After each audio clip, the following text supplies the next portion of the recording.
बिस्मिल्लाहिर्रहमानिर्रहीम। तो हम आज अपना लेक्चर नंबर 2 स्टार्ट करते हैं। इसमें इंशाल्लाह हम लोग जो है पाइथन के मज़ीद सिंटैक्स को देखेंगे। अगर मेरी आवाज़ आ रही है तो प्लीज़ हम बात बताएं। जी जी सही है। अच्छा।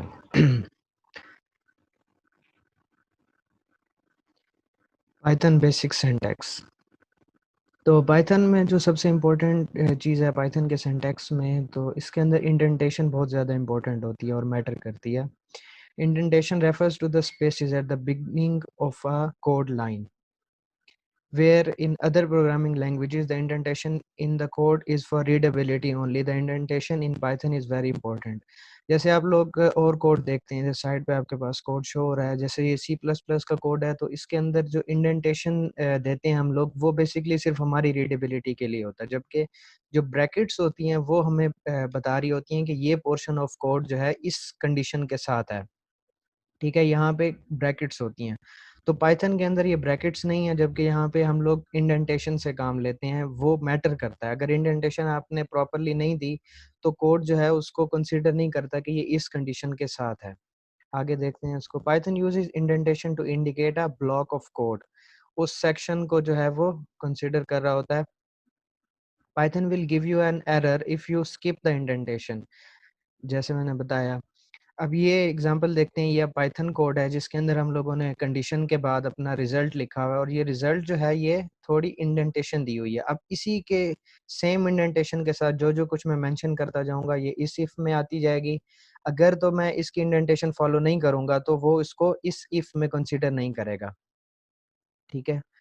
The number of spaces is up to you as a programmer, but it has to be at least one. जैसे इस एग्जांपल में एक स्पेस हम लोगों ने दी हुई है, अगर हम स्पेस नहीं देंगे तो वो इफ के साथ ही लग जाएगा और इंडेंटेशन नहीं होगी, जिसकी वजह से हमारे पास एरर आ जाएगा, जिस एरर को इंडेंटेशन एरर कहते हैं।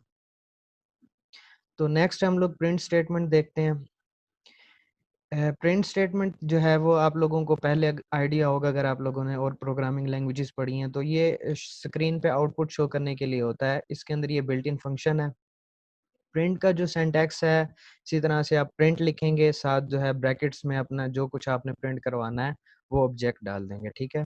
ऑब्जेक्ट यहाँ पे बेसिकली आप कोई भी चीज़ रख सकते हैं। ऑब्जेक्ट लाजमी नहीं कि आप लोगों ने ऑब्जेक्ट ही रखना है इसके अंदर, जैसे क्लासेस के ऑब्जेक्ट आपने डिफरेंट उसमें पढ़े, मैं कह रहा हूँ कन्फ्यूजन ना हो जाए आप लोगों को। Example print hello world.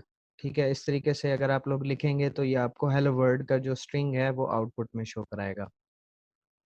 Print object is wrong syntax. अब आप लोगों को इसके अंदर कोई डिफरेंस नजर आ रहा है पिछली कमांड से? कैन एनीवन टेल मी, अगर किसी को कोई डिफरेंस नजर आ रहा है इसके अंदर तो कैन यू लिसन मी? इसमें कॉमा लगा हुआ है अब के बाद। नहीं नहीं, कोमा जो है ये तो वैसे हम लोगों ने नेक्स्ट लाइन मैंने इज रॉन्ग सिंटैक्स के लिए लिखा था। बेसिकली और फर्क ये आ प्रिंट रहा का पी भी है। हाँ कैपिटल है। हाँ हाँ हाँ, प्रिंट का पी कैपिटल है। ये जो बिल्ट इन फंक्शन है ना, इसके अंदर हमारे पास केस सेंसिटिव होता है। तो प्रिंट जो है आप लोगों ने स्मॉल लेटर से लिखना है। ठीक है, अगर आप कैपिटल लेटर से लिखेंगे तो ये आपके पास एरर दे देगा, नहीं एग्जीक्यूट करेगा। तो ये केस सेंसिटिव भी हैं जो इसके फंक्शंस हैं, आप लोग सेम टू सेम वैसे ही लिखेंगे स्मॉल लेटर में। अच्छा, मोर ओवर आप लोगों के पास प्रिंट स्टेटमेंट में जो दो तीन चीजें और होती हैं, जैसे कि ऑब्जेक्ट में हम लोगों ने कुछ भी लिख दिया। अब होता है एक सेपरेटर और एक एंड। सेपरेटर बेसिकली आपके पास होता है, जैसे आप लोगों ने इसी प्रिंट स्टेटमेंट में ही मल्टीपल जो है आप लोगों ने स्ट्रिंग्स लिख दी हैं। अब वो बेसिकली क्या करेगा, एक स्पेस से सबको डिस्ट्रीब्यूट करेगा। सेपरेटर क्या होता है, आप सेपरेटर में जो भी चीज डालेंगे ना, स्पेस की जगह वो चीज आ जाएगी।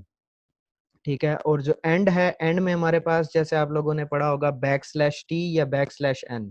ठीक है, जब ये आपके पास एक प्रिंट का फंक्शन एग्जीक्यूट हो जाएगा, नेक्स्ट अगर आपके पास कोई कमांड है तो बैक स्लैश टी से मतलब अगली स्पेस थोड़ी सी दे के एग्जीक्यूट करेगा, और बैक स्लैश एन का मतलब ये है कि इस फंक्शन से अगला जो फंक्शन है वो नेक्स्ट लाइन पर आपको आउटपुट देगा। इसकी एग्जांपल देखते हैं। अब ये हमारे पास डिफरेंट प्रिंट हैं जिसके अंदर हेलो वर्ल्ड सब में लिखा हुआ है न्यू न्यू, और इसके अंदर आपने देखा होगा end is equal to backslash t, और दूसरे में डबल बैक स्लैश टी, और तीसरे में बैक स्लैश एन। तो इसका आउटपुट देखते हैं। पहला हमारे पास एक स्पेस के साथ है, दूसरा दो स्पेसिस के साथ है, और तीसरा जो है वो न्यू लाइन पे है। इसी तरह से अभी यहाँ मैंने सेपरेटर मेंशन करना भूल गया। अगर आप सेपरेटर मेंशन करेंगे कि सेपरेटर में आप माइनस माइनस भी डाल देते हैं तो स्पेस की जगह माइनस माइनस आ जाएगा, ठीक है। ये आपको हमादा सिर्फ आगे कोड में भी करके दिखा देंगे अगर कंफ्यूजन आ रही है तो। अच्छा, उसके बाद हम लोग चलते हैं वेरिएबल्स एंड डाटा टाइप्स के ऊपर। Variables are container for storing data values. ये हमारे पास एक स्टोरेज स्पेस होती है बफर्स की तरह, जो हमारे पास वैल्यूज को स्टोर कर रही होती है। Unlike other programming languages, Python has no command for declaring a variable. इसके अंदर हमारे पास स्पेशल कोई कमांड नहीं है जिसके अंदर हम लोग वेरिएबल डिक्लेयर करते हैं। A variable is created the moment you first assign a value to it. जैसे हम लोग वहाँ पे पहले इनिशियलाइज करते हैं वेरिएबल को, फिर उसके बाद उसको वैल्यू वैल्यू असाइन करते हैं। यहाँ पे जैसे ही आप वैल्यू असाइन करेंगे वो वेरिएबल भी डिक्लेयर हो जाएगा, ठीक है। इसकी एग्जांपल देखते हैं, जैसे x इज इक्वल टू 5। आप लोगों ने x को ये अगर आप C++ में लिखते तो आपको एरर दे देता, क्यों? क्योंकि आपने x को इनिशियलाइज ही नहीं कराया हुआ।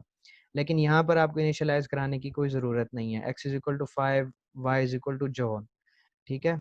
आगे देखते हैं, variable do not need to be declared with any particular type and can even change type after they have been assign set. यहाँ पे आप लोगों ने देखा जैसे कोई डाटा टाइप मेंशन नहीं की हुई, तो यहाँ पे कंफ्यूजन आती है कि डाटा टाइप का इसको कैसे पता चलेगा। अब डाटा टाइप अगर आपने कोई भी इसको असाइन कर दिया, जैसे पहले में 5 दूसरे में जॉन, ठीक है। अब ये चेंज भी हो सकती है। फॉर एग्जांपल जैसे इसमें देखें, एक्स को हम लोगों ने पहले इंटीजर टाइप दी, बाद में हमने एक्स को ही सैलरी दे दी, ठीक है, सैलरी जो कि स्ट्रिंग टाइप है। तो आप लोग ये कर सकते हैं, एक ही वेरिएबल को मल्टीपल डाटा टाइप्स भी आप असाइन कर सकते हैं। String variables can be declared either by using single or double quotes. जैसे आप लोगों के पास ये एग्जांपल है, x is equal to John, आप डबल कोट्स में भी रख सकते हैं और सिंगल कोट्स में भी स्ट्रिंग को रख सकते हैं। A variable name must start with a letter or the underscore character. अच्छा, ये अब हमारे पास वेरिएबल्स के नेम इनिशियलाइज करने के लिए कुछ कंडीशंस हैं। अगर आप लोगों ने पहले कोई प्रोग्रामिंग लैंग्वेजेस पढ़ी हैं तो आप लोगों को पहले भी आइडिया होगा, फिर भी हम एक दफ़ा रिपीट कर लेते हैं कि ये जो है जल्दी जल्दी इसको कवर कर लेते हैं। इसमें उसने आप लोगों को कहा हुआ है कि वेरिएबल कैन बी डिक्लेयर्ड इधर बाय यूजिंग अ सिंगल और डबल, वो तो बल्कि पहले था। Variable name must start with a letter, letter से स्टार्ट होगा, अंडरस्कोर कैरेक्टर भी आ सकता है। It can not start with a number, ठीक है, नंबर से स्टार्ट नहीं होगा। Variable name can only contain alpha numeric characters and underscore A to Z 0 to 9 and underscore. अच्छा, variable name is equal to valid variable name हम लोग देखते हैं, तो वो हमारे पास आता है name, F underscore name, name one underscore name. और इनवैलिड में हमारे पास क्या आ रहा है, फर्स्ट वन अगर मैंने स्टार्टिंग में न्यूमेरिक डाल दिया तो इनवैलिड हो गया, और सेकेंडली अगर मैंने बीच में कोई स्पेस डाल दिया तब भी इनवैलिड हो गया हमारे पास। If you want to just initialize, अच्छा ये देखें, आपने अगर जस्ट इनिशियलाइज करना वेरिएबल को in the start, you can mention its data type, its syntax is as variable name is equal to int। जैसे आप लोगों ने कोई वेरिएबल नेम सिर्फ इनिशियलाइज करना है, ठीक है, तो आप लोग ये कमांड यूज कर सकते हैं, वेरिएबल नेम आप लोग कोई भी मेंशन करें, आगे उसकी कोई भी डाटा टाइप, ठीक है। उसके बाद वेरिएबल्स एंड डाटा टाइप्स में अब हम डाटा टाइप्स देखते हैं। आप लोगों को पहले भी कुछ अगर पढ़ा हुआ तो आइडिया होगा। स्ट्रिंग के लिए, टेक्स्ट के लिए हम str स्ट्रिंग यूज करते हैं। न्यूमेरिक डाटा टाइप्स हमारे पास इंट, फ्लोट, कॉम्प्लेक्स। इंट में आपके पास जो है इंटीजर वैल्यूज आ जाती हैं, फ्लोट में पॉइंट वाली वैल्यू आ जाती है 3 पॉइंट समथिंग। कॉम्प्लेक्स वैल्यूज जैसे हमारे पास प्लस माइनस इस तरीके से स्क्वायर रूट वाली वैल्यू। आयोटा हाँ हाँ, आयोटा वैल्यूज आ स्क्वायर जाती रूट है में हमारे पास। -1 जैसे आप लोगों के पास आ जाता है। तो वो सीक्वेंस टाइप में आप लोगों के पास जैसे लिस्ट, ट्यूपल्स, रेंज, ठीक है, ये सीक्वेंस में स्टोर कर रहे हैं डाटा टाइप्स को। सेट टाइप्स में आप लोग मतलब डिफरेंट टाइप्स के सेट बना लेते हैं, तो वो सेट यूज होता है आपके पास। बूलियन टाइप, बूल आपके पास ट्रू फॉल्स में आ जाता है, और बाइनरी आपके पास बाइट्स में आ जाता है, ठीक है, बिट बाइट की अरे आ जाती है। और उसके बाद आपके पास ऑपरेटर्स हम लोग देखते हैं, there are two types of operators. Arithmetic operators, ये आप लोगों को पहले अगर आपने कोई लैंग्वेजेस की हुई हैं तो थोड़ा बहुत आइडिया होगा। एडिशन के लिए प्लस, सब्ट्रैक्शन के लिए माइनस, मल्टीप्लिकेशन के लिए स्टार, डिवीजन के लिए स्लैश, मॉडुलस के लिए ये मॉड ऑपरेटर है, एक्सपोनेंशियल के लिए डबल स्टार यूज़ करते हैं, और फ्लोर डिवीजन के लिए डबल स्लैश यूज़ करते हैं। फ्लोर डिवीजन हमारे पास होती है कि जब हम लोग किसी नंबर्स को मल्टीप्लाई कर रहे हैं या कोई रिजल्ट निकाल रहे हैं, अगर वो फ्लोटिंग पॉइंट में आ रहा है तो वो उसको फ्लोटिंग पॉइंट में दे रहा है, तो अगर हम लोगों ने उसको इंटीजर वैल्यू में लेना है तो हम फ्लोट डिवीजन ले लेते हैं कि डिवीजन का जो रिजल्ट है वो हमारे पास इंटीजर में आए, फ्लोटिंग पॉइंट ना हो। लॉजिकल ऑपरेटर हमारे पास एंड, और, नॉट, इज नॉट। एंड हमारे पास अगर दोनों वैल्यूज ट्रू हैं तो ट्रू हो रहा होगा, और में हमारे पास कोई भी एक ट्रू होती है तो ट्रू आ जाएगा। नॉट में हमारे पास क्या है, उसकी निगेशन ले लेगा, ट्रू है तो फॉल्स। इज होता है हमारे पास कि क्या ये चीज सेट में मौजूद है, ठीक है, इज। और इज नॉट कि क्या ये मौजूद नहीं है। ये चेक के लिए यूज हो रहे होते हैं लॉजिकल ऑपरेटर। इसी तरह से बाइनरी ऑपरेटर हमारे पास जो है वो, ये बाइनरी ऑपरेटर हैं, ये हमारे पास रिजल्ट्स जो है ना 1 या 0 में लेकर आ रहे होते हैं। अगर हम इसमें एंड जो है वो इस तरीके से, और जो है वो क्या कहते हैं उसको, स्ट्रेट ब्रैकेट से, और जोर हमारे पास, ये डिफरेंट इनके नोटेशंस हैं अगर हम लोगों ने बाइनरी में रिजल्ट्स निकालने हैं अपने। तो इसके बाद हमाद आसिफ आपको बाकी चीज़ें करवाएंगे, कोडिंग सेशन।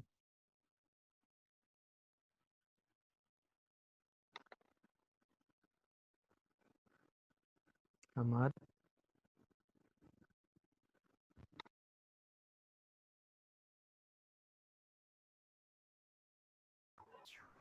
कोडिंग हम अब स्टार्ट करते हैं।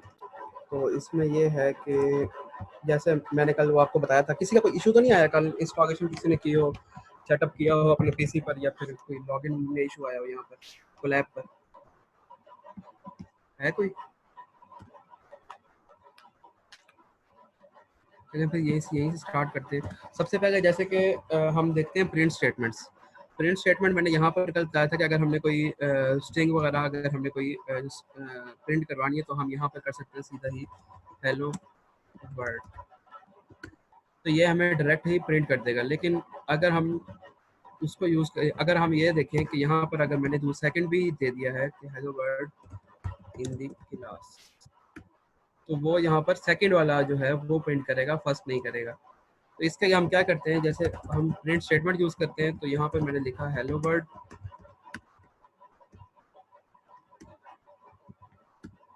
सेकंड पर भी लिख दिया प्रिंट इन दी क्लास। तो ये दोनों प्रिंट करेगा, लेकिन इसमें बैक स्लैश एन होगा खुद से ही, हालांकि हमने यहाँ पर नहीं दिया। तो इसमें एक चीज़ और है कि यहाँ पर लाइंस का भी होता है कि एक होती है हमारी लॉजिकल लाइन, एक होती है फिजिकल लाइन। तो लॉजिकल लाइन में जैसे कि यहाँ पर ये फिजिकल लाइन है कि ये एक यहाँ पर है, एक ये line number 1 and number 2 is the second line. तो लॉजिकल लाइन में हम यहाँ पर क्या करते हैं, सेमीकोलन डाल के एक ही फिजिकल लाइन के अंदर दो स्टेटमेंट्स कोई भी कोड की हम लिख देते हैं, तो वो हमारी जो है वो फिजिकल लॉजिकल लाइंस कहलाती हैं। लेकिन ये इसको सेपरेटली ही जो है वो लेता है ताकि उसको चेक करता है। क्योंकि बाय डिफॉल्ट इसमें जो है ना \n आ रहा है। तो नेक्स्ट इज सेपरेटर। सेपरेटर जो है वो हमारा जो बिल्ट इन होता है, उसको हमारे पास अगर हम यहाँ वैसे \n यूज होता है, सॉरी सेपरेटर जो है वो हमारा इस तरह से है कि नहीं, सेपरेटर इस तरह से है कि अगर हमने इसी में ही दो दे दिए, सपोज करने के मैं ये इन दी क्लास भी जो है वो ऊपर उसमें ही दे देता हूँ इसके साथ ही इस तरह से, तो अब सेपरेटर हमारा यूज होगा। सेपरेटर अगर मैं यहाँ पर \n देता हूँ तो ये क्या करेगा, ये स्ट्रिंग अलग से है, ये स्ट्रिंग अलग से है, तो इन दोनों के दरमियान क्या चीज़ ऐसी आनी चाहिए तो जिसके प्रिंट के लिए, तो उसको हम सेपरेटर में देते हैं। अगर मैं यहाँ पर \t देता हूँ तो ये टैब दे देगा इन दोनों के दरमियान, जैसे कि यहाँ पर 8 स्पेसेस आ गई।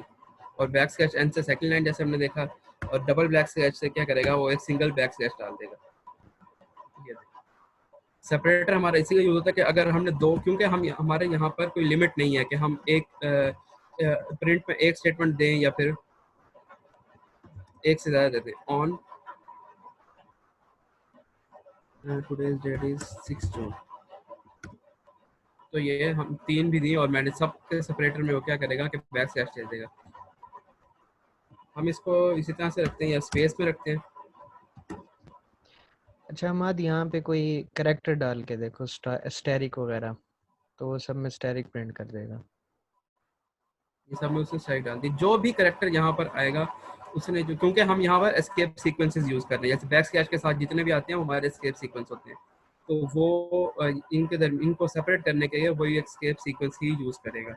तो अब हम एंड की तरफ चलते हैं। एंड में वो क्या कहता है कि नेक्स्ट लाइन जो है वो कैसे आनी चाहिए।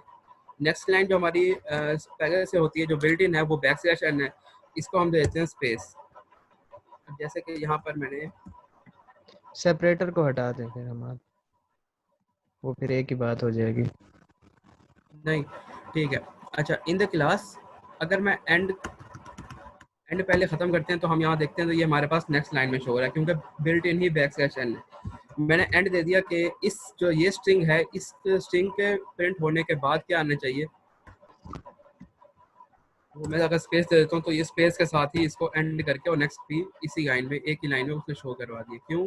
क्योंकि ये स्ट्रिंग खत्म हुई उसके बाद उसने एंड देखा, स्पेस है, स्पेस देने के बाद उसने नेक्स्ट जो हमारी प्रिंट है वो प्रिंट करवा दी हमारे पास।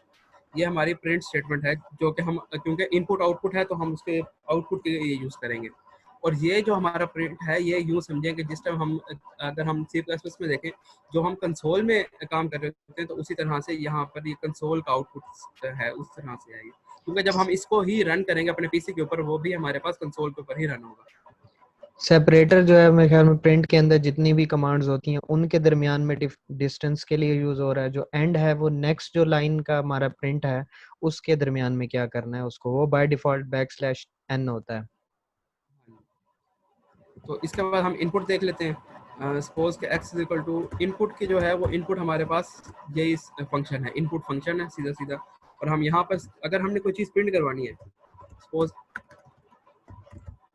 इंटर इंटीजर या कोई भी हम दे देते हैं, तो हम क्या करते हैं ये हमें आगे यहाँ पर तो हमें जो है टेक्स्ट बॉक्स शो कर रहा है लेकिन कंसोल के ऊपर हमें हमारे से सिर्फ वैल्यू लेगा। जो कुछ हम यहाँ पर प्रिंट करेंगे यहाँ पर लिखेंगे वही चीज़ हमारे पास यहाँ प्रिंट हो जाएगी कि इस तरह से आप प्रिंट करें, और जो वैल्यू यहाँ पर देंगे वो हमारे पास एक्स में स्टोर हो जाएगी। अगर मैं यहाँ पर प्रिंट करूँ एक्स को तो ये मेरे पास मुझे एक्स जो है वो 8 शो कर देगा यहाँ, ठीक है। लेकिन इसमें एक चीज़ है कि अगर हम अच्छा अगर किसी वेरिएबल की डेटा टाइप पता ना हो, पाइथन में एक फंक्शन है टाइप, प्रिंट टाइप का फंक्शन है, इसके अंदर वो वेरिएबल दें वो आपको उसकी टाइप बता देगा कि टाइप कौन सी है।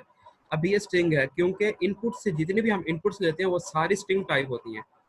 उसके जो इंटीजर करने के लिए फिर हम टाइप कास्टिंग करते हैं, वैसे वो अगली क्लास में, लेकिन ठीक है। ये टाइप कास्टिंग के जो भी वैल्यू हमारी आएगी वो उसको इंट में कन्वर्ट कर देगा।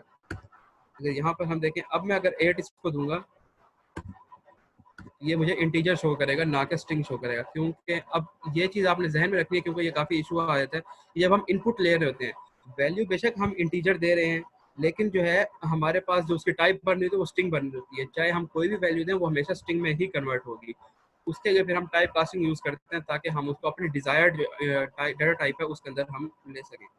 बाकी अगर हम x इज इक्वल टू जैसे कि अहमद राजी ने आपको बताया कि x इज इक्वल टू 8, तो ये हमारे पास इसकी टाइप इंटीजर आ गई। जो दूसरा है वो डिक्लेरेशन का है। डिक्लेरेशन में क्या करते हैं हम, अगर हमें कोई वेरिएबल चाहिए, चलो x इक्वल टू 8 और उसके बाद पहले तो मैंने ये दे दिया, ये मैं इंटीजर शो कर रहा है। अब उसी x को मैं चेंज कर रहा हूँ हेलो में, तो ये क्या करेगा और उसके बाद print type of x string आ गई, उसी वेरिएबल की हमने चेंज कर ली। इसमें डाटा टाइप का ज़्यादा इशू नहीं है क्योंकि ये यूज़र फ्रेंडली बहुत ज़्यादा बनाई गई है। इसी वजह से उन्होंने ये किया है कि अगर कोई भी वेरिएबल है उसको हम डाटा टाइप उसकी चेंज करके यूज़ कर सकते हैं, क्योंकि अगर बाकी लैंग्वेजेस देखें तो उसके अंदर हमें या तो वेरिएबल डिस्पोज करना पड़ता है या फिर वो मेमोरी में रह जाता है, और वेरिएबल हमारे पास बहुत ज़्यादा बनते हैं जिससे मेमोरी ऑक्यूपेशन बहुत ज़्यादा होती है। उस चीज़ को कम करने के लिए इन्होंने ये काम किया। एक चीज़ और है कि जैसे यहाँ पे मैंने x इक्वल टू 8 किया है और ये प्रिंट x है। अब ये जो है ये अलग से टैब है, ये अलग से, अगर मैं यहाँ से ये करता हूँ कि किसी नेक्स्ट टैब के अंदर इसकी वैल्यू चेंज कर देता हूँ, अभी स्ट्रिंग हो गई है, मैं दोबारा से इसको जब एग्जीक्यूट करूँगा तो ये मुझे जो अपडेटेड वैल्यू है उसकी शो कराएगा। ये गूगल कोलैब का फंक्शन है। ये जब कोलैब में जो है हमें काफ़ी सारी हेल्प मिलती है, क्योंकि अब ये देखें कुछ स्टेटमेंट्स मैंने यहाँ लिखी जैसे कि प्रिंट x + 5 x + 5 तो ये हमें यहाँ पर प्रिंट कर देगा। यहाँ पे हमें रिजल्ट यही मिल जाएगा, लेकिन जब हम पीसी पे पाईचार्म पे यूज कर रहे होते हैं तो हमें क्या करना पड़ता है कि जितनी स्टेटमेंट्स लिखी हैं उसके बाद वो सारी की सारी जो है एक साथ एग्जीक्यूट होंगी। इसके अंदर हमें फायदा है कि हम चंक्स ऑफ डाटा को भी जो है वो चेक कर सकते हैं। डिबगिंग में हमें बहुत हेल्प मिलती है इस चीज़ से। एंड नेक्स्ट इज के डाटा टाइप हमने ये देखी। उसके बाद हम देख लेते हैं कि जो सिर्फ डिक्लेयर कर रहे हैं, वैल्यू नहीं दे रहे, सिर्फ डिक्लेयर कर रहे हैं, तो हम यहाँ पर मैंने सिर्फ इसको इंट किया। अब इसकी सिर्फ डाटा टाइप चेक करेंगे तो ये हमें इंट शो करेगा। अब हमने इसके अंदर वैल्यू नहीं दी, जैसे कि मैंने बताया कि अगर हम डायरेक्ट वैल्यू देते हैं तो वो डायरेक्ट उसकी डाटा टाइप खुद बन जाएगी। तो अगर हमने इंट के तौर पे इनिशियलाइज करवा दिया, डिक्लेयर कर दिया, उसको भी हम यूज़ कर सकते हैं। अक्सर हमारे पास लूप्स में या फिर जब हम काम कर रहे होते हैं तो वहाँ पर होता है कि हम उसको वैल्यू नहीं असाइन कर सकते, सिर्फ हमें जो है वो जैसे अगर हम आगे देखेंगे जो लिस्ट डाटा टाइप्स हैं और बाकी डाटा टाइप्स हैं उसके अंदर हमें चाहिए होते हैं एम्प्टी जो वेरिएबल चाहिए, तो उसके लिए हम यही चीज़ें यूज़ करते हैं। फिर उसके बाद हमारे पास आता है operators. x is equal to 5 6 and y is equal to 7।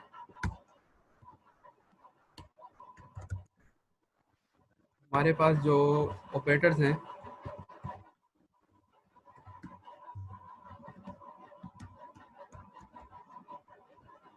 Minus, multiply, divide,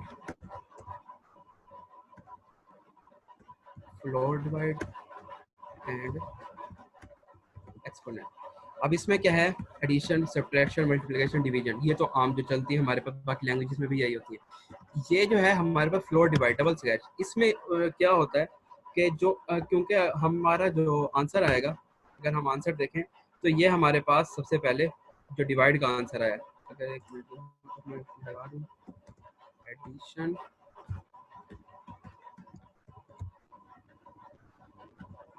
subtraction,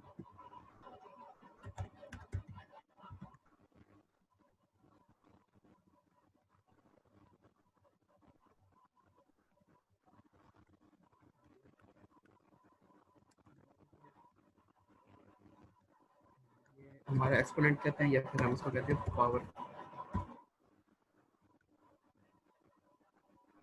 तो हमारे पास जो डिवीजन का आंसर है वो हमेशा फ्लोट में होगा, डिवाइड जब सिंगल डिवाइड करेंगे।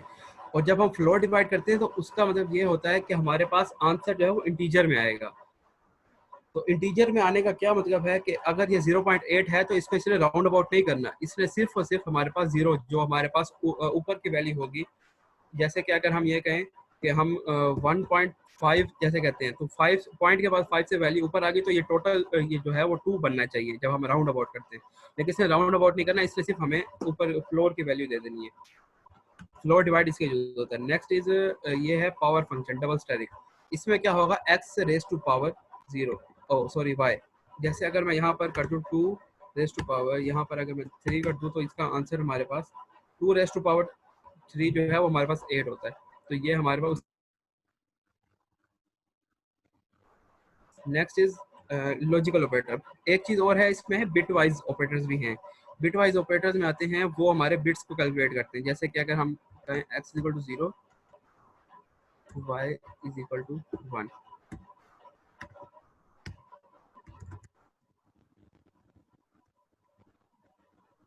x हम देते हैं, ये एंड ऑपरेटर है, x एंड y, तो इसके ऊपर हमारे पास आंसर आना चाहिए 0। ये 0 हमारा बिट वाइज जो है वो एंड आंसर आया। इसी तरह से हम बाकी ऑपरेटर्स भी देख लेते हैं।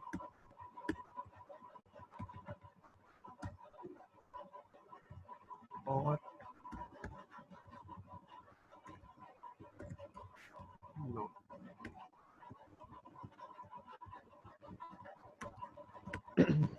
नोट के लिए हमारा दूसरा था,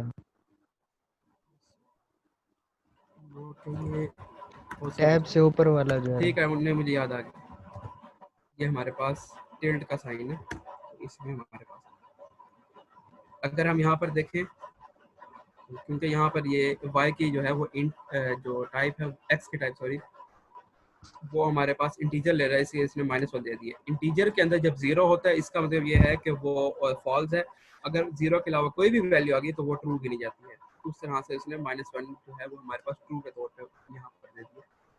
तो एंड जैसे हमारे जो है बाकी ऑपरेटर चलते हैं, एंड का ऑपरेटर दोनों ट्रू होंगे तो तभी ट्रू होगा, और का ऑपरेटर एक भी ट्रू होगा तो ट्रू कर देगा, नॉट है वो निगेट करता है, जीरो होगा तो वन, वन होगा तो जीरो। सेकंड चीज के जो हमारे पास आते हैं लॉजिकल ऑपरेटर, जो के हैं हमारे ये तो क्योंकि बिट वाइज है, तो बाकी जो हम कंडीशनल स्टेटमेंट यूज करते हैं वो हमारे फिर इस तरह से आते हैं, and x is equal to 2, y is equal to 3, इसके थ्रू हम कर देते हैं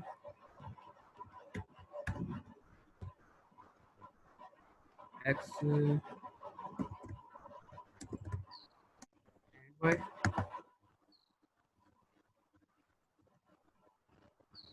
x, और इसके अंदर हम सीधा सीधा और एंड और नॉट लिखते हैं। इसमें हमें वो जिस तरह से हमने यहाँ पर जो है सिंबल यूज किए हैं, इस तरह सिंबल हम यूज नहीं करते, नॉट।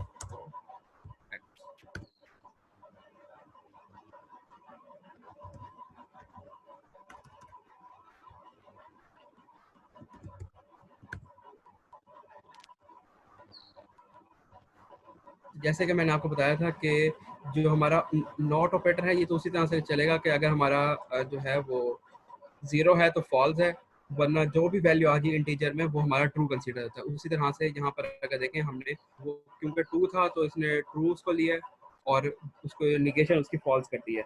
नेक्स्ट बाकी ये है कि एंड में 3 है तो 3 में जो कैपिटल है वो उसने उस तरह से लिया। अगर हम ये कहें कि if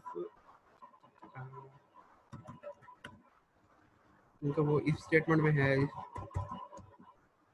x is equal to y, मत उसी कोई वैल्यू ट्रू फॉल्स दे देता इफ अभी ना करा।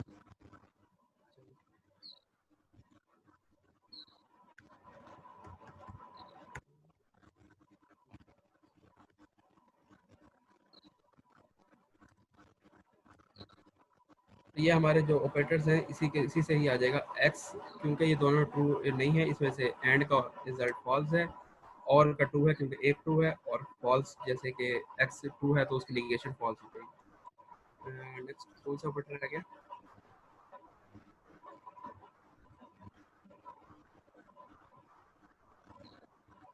ऑपरेटर है इसमें ये है कि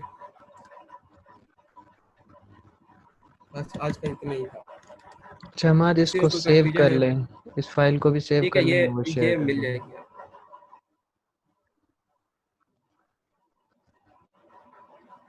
उमैर ये आप क्या पूछ रहे हैं, इसका syntax separator is equal to है, सेपरेटर क्या syntax, separator is equal to आप कोमे में जो है वो चीज़ें डाल देते हैं जो ऊपर से आपके पास होते हैं, सिंगल कोमा या डबल आप लगा सकते हैं। सेपरेटर में ये है कि जैसे अगर मैंने ये किया, ये दो वैल्यूज आ रही हैं, तो यहाँ पर क्या होगा, मैं सेपरेटर देके इज इक्वल टू, तो ये यहाँ पर दोनों के दरमियान बैक स्लैश एंड अगर डाल देता हूँ तो ये रिजल्ट हमारे पास ये एरर आएगा क्योंकि वैल्यूज चेंज। तो ये देखिए सेपरेटर में मैंने बैक स्लैश एंड डाला है तो x प्लस वाई की वैल्यू जो है वो हमारे पास नेक्स्ट लाइन में आ रही है। सेपरेटर में जो भी वैल्यू डालेंगे वो दो जो हमने दी हुई है वैल्यूज, उनको आपस में सेपरेट किस तरह से करना है वो उस चीज़ के लिए होगा। अच्छा दूसरी बात ये आप जो है ना डबल और सिंगल आप दोनों कॉलम्स यूज कर सकते हैं, जैसे इसमें ये चीज़ नहीं स्ट्रिंग है में कि बताया हुआ था। हाँ जी, स्ट्रिंग में, हाँ स्ट्रिंग की मैं अगर आपको बता देता हूँ, एक चीज़ और है स्ट्रिंग की। स्ट्रिंग में जो है हमारे पास यहाँ पर क्योंकि इसकी स्ट्रिंग इज इक्वल टू, अगर मैं सिंगल कोमा में दूँ कोई वैल्यू तो वो भी मेरे पास जो है एक्सेप्टेबल है। जैसे कि अगर मैं यहाँ पर कर दूँ प्रिंट टाइप ऑफ स्ट्रिंग, ये मेरे पास स्ट्रिंग है, अगर मैं इसको डबल कोट्स में दे दूँ तब भी सेम ही उसका रिजल्ट में कोई वो नहीं है, दोनों स्ट्रिंग है। एक चीज़ और है यहाँ पर, अगर मैंने कोई वैल्यू लिखनी है दिस इज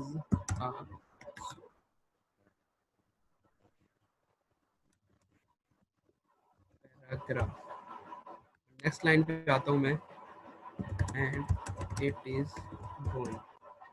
अब इसमें क्या है कि क्योंकि अक्सर होता है हमने पैराग्राफ लिखना है या कुछ भी लिखना है तो हमें नेक्स्ट लाइन देनी होती है, तो वो उसको जो है एरर आता है कि यहाँ तक क्योंकि उससे सिंगल लाइन उठानी है, तो उसके लिए हम स्ट्रिंग में करते हैं कि ट्रिपल कॉमास यूज करते हैं, सिंगल के साथ या डबल के साथ भी आप कर सकते हैं, कोई इशू नहीं है। तो इसमें अब इशू नहीं आएगा, स्ट्रिंग आ गई।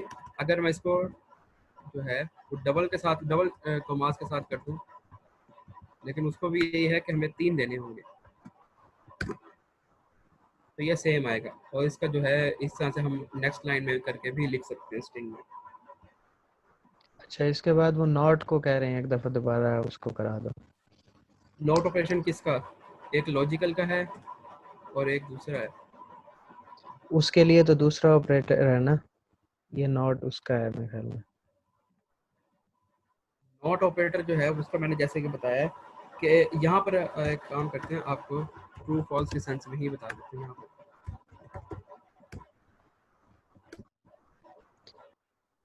नॉट जो बिट वाइज में है वो बिट देता है, वो बिट में देखता है। अब फॉल्स की बिट क्या है हमारे पास, अगर हम ये देखें तो वो इसको हमारे 0 पास 1 है ही ले ले हमारे। 0, वो बिट वाइज में मुझे करना पड़ेगा, 1 मिनट। ये अच्छा 0 है। अगर इसकी निगेशन करेंगे तो निगेशन जो हमारे पास बिट में होती है उस वो होती है वंस कम्प्लीमेंट, वंस कम्प्लीमेंट कह लें या टूज कम्प्लीमेंट, इस तरह से आती है। तो वो बिट वाइज में इसलिए जो है वो -2 आंसर दे रहा है यहाँ पर। और अगर हम इसमें ट्रू फॉल्स में वैसे देखें, जो नॉट ऑपरेटर हमारा लॉजिकल है वो क्या करेगा, वो निगेशन कर देगा, क्योंकि इसमें बिट वाइज में नहीं देना, इसमें सिर्फ बताना कि ये आंसर इसका ट्रू आएगा या फॉल्स आएगा। तो वो हमारे पास इस तरह से फॉल्स बेसिकली ही जो आंसर देगा। जो हम बिटवाइज ऑपरेटर यूज़ कर रहे हैं ना, जब हमारे पास वैल्यू 0 या 1 की फॉर्म में आ रही होती हैं, तब हम लोग उसके ऊपर अप्लाई कर रहे होते हैं। नहीं, ये ऊपर एक्स में ट्रू था ना, मीन्स 1 है, तो ये -2 कैसे है? मैं सिर्फ ये पूछ रहा था। वंस कम्प्लीमेंट, टूज कम्प्लीमेंट याद है? हाँ, वो याद है। याद है ना? ये -1 कैसे आया है? अगर हम यहाँ पर देखें, एक्स के अंदर क्या है, 0, सही इसका है। वंस कम्प्लीमेंट क्या आएगा, 1। और जब टूज कम्प्लीमेंट लेते हैं तो हम क्या करते हैं, 1 ऐड करते हैं, ऐसे है, ऐसे ही है। ऐसे ही है ना? तो जब ऐड करेंगे तो क्या आंसर आएगा इसका? 0 1। 0 नहीं, 1 0 आएगा आंसर। 1 1 वो 2 होता है, 1 0 बाइनरी बनती है उसकी, बाइनरी भूल गए हो? ठीक है, अच्छा ठीक। ठीक है। अब हम क्या कहते हैं कि ये जो 1 है, ये वाला 1 हमारा जो है वो साइन ऑपरेटर होता है, और बाकी जो है ओके। हमारे वैसे ही आ जाएगा। तो ये हमारे पास -1 इस तरह से बनता है।